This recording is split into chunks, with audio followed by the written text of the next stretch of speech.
ಪಕ್ಷದಲ್ಲೂ ನಾನು ಭೀಮಾ ನಾಯಕ್ ಅವರು ಕಾರ್ಯಕರ್ತರು ನೋಡಿದ್ದೀವಿ. ನಾವು ಜನತಾದಳ ಪಕ್ಷದಲ್ಲಿ ಯಾವ ಥರ ಜನತಾದಳ ಪಕ್ಷದಲ್ಲಿ ಕಾರ್ಯಕರ್ತರಿಗಿಂತ ನಾನು ಕಾಂಗ್ರೆಸ್ ಪಕ್ಷಕ್ಕೆ ಬಂದಾದ್ಮೇಲೆ ಈ ಪಕ್ಷದ ಕಾರ್ಯಕರ್ತ ನೋಡ್ತಾ ಇದ್ದೀನಿ. ನನ್ನನ್ಸಿಗೆ ನಮ್ಮ ಕಾಂಗ್ರೆಸ್ ಪಕ್ಷದಲ್ಲಿ ಇರೋ ಕಾರ್ಯಕರ್ತರು ನಮ್ಮ ಪಕ್ಷ ಅಂದರೆ ತಾಯಿ ರೂಪದಲ್ಲಿ ನೋಡ್ತಾರೆ, ತಾಯಿ ರೂಪದಲ್ಲಿ ನಮ್ಗೆ ನೋಡ್ತಾರೆ ನಮ್ಮ ಕಾರ್ಯಕರ್ತರು. ಹಾಗಾಗಿ ನಮ್ಮ ಕಾರ್ಯಕರ್ತರಲ್ಲಿ ಕೈ ಜೋಡಿಸಿ ಮನವಿ ಮಾಡಿ ಕೇಳ್ಕೊಂಡಿದ್ದೀನಿ, ದಯಮಾಡಿ ನಿಮ್ಮ ಕೈಯಲ್ಲಿ, ನಮ್ಮ ಕೈಲಿಲ್ಲ. ನಾವು ಸಭೆ ಮಾಡ್ಬೋದು, ಎಲ್ಲ ಕಡೆ ಅಡ್ಡಾಡ್ಬೋದು, ಮತ ಹಾಕುವ ಶಕ್ತಿ ಇರೋದು ನಿಮ್ಗಳಲ್ಲಿ. ದಯಮಾಡಿ ನಿಮ್ಮಲ್ಲಿ ಕಾರ್ಯಕರ್ತರಲ್ಲಿ ನಮ್ಮ ಮರ್ಯಾದೆ ಪ್ರಶ್ನೆ. ಈಗ ಬಳ್ಳಾರಿ ಉತ್ಸವವಾಗಿರುತ್ತೆ, ನಾಗೇಂದ್ರ ಅವರಿದ್ದಾರೆ.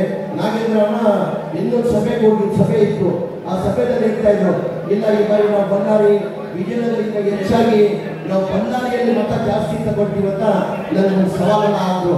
ಆ ಸವಾಲನ್ನು ನಾನೇನು ಮಾಡಿದೆ, ನಿಮ್ಮ ಕಾರ್ಯಕರ್ತರ ಮುಖಾಂತರ ಆ ಸವಾಲನ್ನು ಸ್ವೀಕಾರ ಮಾಡಬೇಕಂತ ನನಗೆ ನಾನು ಇವಾಗ ನಿಮ್ಮ ಕಾರ್ಯಕರ್ತರು ಕೇಳ್ತೀನಿ. ನಾನು ಈ ಬಳ್ಳಾರಿಗಿಂತ ಜಾಸ್ತಿ ಏನು ಇವತ್ತು ನಾಗೇಂದ್ರ ಅವರು ಹೇಳ್ತಾರೆ, ಅದಕ್ಕೆ ಸವಾಲು ಸ್ವೀಕಾರ ಮಾಡಬೇಕಾದ್ರೆ ನನ್ನಿಂದ ಸಾಧ್ಯ ಇಲ್ಲ, ನೀವುಗಳು ಹೇಳಬೇಕಾಗ್ತದೆ. ಆ ಸವಾಲು ಸ್ವೀಕಾರ ಮಾಡಲ್ಲ, ನಾನು ಸವಾಲು ಸ್ವೀಕಾರ ಮಾಡಬೇಡ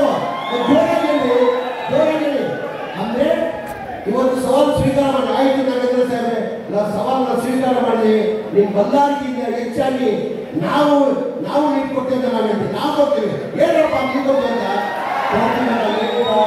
ಬಗ್ಗೆ ನಮ್ಮ ಕಾರ್ಯಕರ್ತರಲ್ಲಿ ಎಷ್ಟು ದಿನ ಇವತ್ತು 20 ತಾರೀಕು, ಇವತ್ತು 17ನೇ ತಾರೀಕು, ಇನ್ನು ಎಷ್ಟು ದಿನ ಬಾಕಿ ಇದೆ? ಕನಿಷ್ಠ ಒಂದು 15 ದಿನ ಬಾಕಿ ಇದೆ. 15 ದಿನ ದಯಮಾಡಿ ತಾವು ಮನೆಗೆ ಹೋಗ್ಬಿಟ್ಟು ಈ ಐಡಿಗಳ ಜೊತೆ ನಾವು ಕೇಂದ್ರ ಸರ್ಕಾರದ ಗ್ಯಾರಂಟಿಯನ್ನು ಹೇಳಿ ಜನಗಳು ತಾವು ಮತ ಹಾರಿಸಬೇಕಂತ ಹೇಳ್ತಾ ಸದಾ ನಾನು ನಿಮ್ಮ ಜೊತೆ ಕಾರ್ಯಕರ್ತರ ಜೊತೆ ಇರ್ತೀನಿ, ನಿಮ್ಮ ಸಮಸ್ಯೆನ ನಿಮ್ಮ ಜೊತೆ ಇಲ್ಲಿ ಬಗೆಹರಿಸ್ತೀನಿ ಅಂತ ಹೇಳಿ ನನಗೆ ಎರಡು ಮಾತುಗಳ ಅವಕಾಶ ಕೊಟ್ಟು ನಾನು ಮಾತನಾಡ್ತೀನಿ.